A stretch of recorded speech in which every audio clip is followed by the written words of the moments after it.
നെൽകൃഷിക്ക് പേരുകേട്ട അപ്പർ കുട്ടനാട്ടിലെ പെരിങ്ങരയിൽ ചോളകൃഷിയിൽ പരീക്ഷണത്തിനൊരുങ്ങി വനിതാ കർഷക കൂട്ടായ്മ. കൃഷിവകുപ്പിന്റെയും പുളിക്കീട് ബ്ലോക്ക് പഞ്ചായത്തിന്റെയും സഹകരണത്തോടെയാണ് മേഖലയിൽ പുതിയ കൃഷിരീതിക്ക് വനിതാ കൂട്ടായ്മ തുടക്കം കുറിച്ചിരിക്കുന്നത്. കനത്ത വേനലിനെയും ഇടവിട്ട് പെയ്യുന്ന വേനൽ മഴയെയും അതിജീവിച്ചാണ് വനിതാ കൂട്ടായ്മയുടെ ചോളകൃഷി.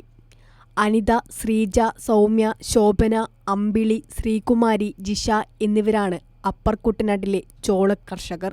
പെരിങ്ങര പഞ്ചായത്ത് പ്രസിഡന്റ് ഇബ്രാഹിം തോമസ് പൂർണ്ണ പിന്തുണയാണ് നൽകിയിരിക്കുന്നത്.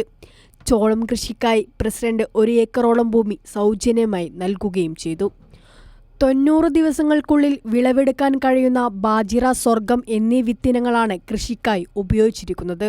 ഇത് ഞങ്ങൾ വാനം ഓരോ അടി അകലത്തിലായിട്ടാണ് വാനം എടുത്തിട്ടത്.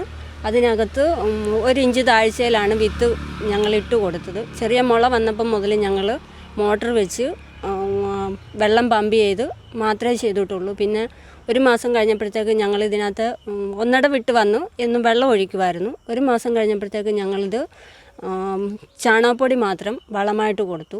ജൈവ രീതി മാത്രമേ ഉള്ളൂ, രാസവളങ്ങളൊന്നും ഞങ്ങൾക്ക് ഉപയോഗിക്കാൻ പറ്റത്തില്ല. കൃഷിവകുപ്പിന്റെയും പുളിക്കീട് ബ്ലോക്ക് പഞ്ചായത്തിന്റെയും സംയുക്ത ആഭിമുഖ്യത്തിലാണ് വനിതാ കൂട്ടായ്മയുടെ ചോളം കൃഷി. കൂടുതൽ തരിശുഭൂമിയിലേക്ക് കൃഷി വ്യാപിപ്പിക്കുമെന്ന് പെരിങ്ങര ഗ്രാമപഞ്ചായത്ത് പ്രസിഡന്റ് ഇബ്രാഹിം തോമസ് പറഞ്ഞു. നന്നായി വരുന്നുണ്ട്, അത്രേ എനിക്ക് പറയാനുള്ളൂ. ഇനിയും മുന്നോട്ടുള്ളത് ഇങ്ങനെ തന്നെ ആയിരിക്കണമെന്ന്. വേറെ ഒരു വളങ്ങളും ഞങ്ങൾ ചെയ്തിട്ടില്ല. ചോളം കൃഷിയുടെ വിളവെടുപ്പിനായുള്ള കാത്തിരിപ്പിലാണ് പെരിങ്ങര പഞ്ചായത്തിലെ വനിതാ കൂട്ടായ്മ. കൈരളി ന്യൂസ്, പത്തനംതിട്ട.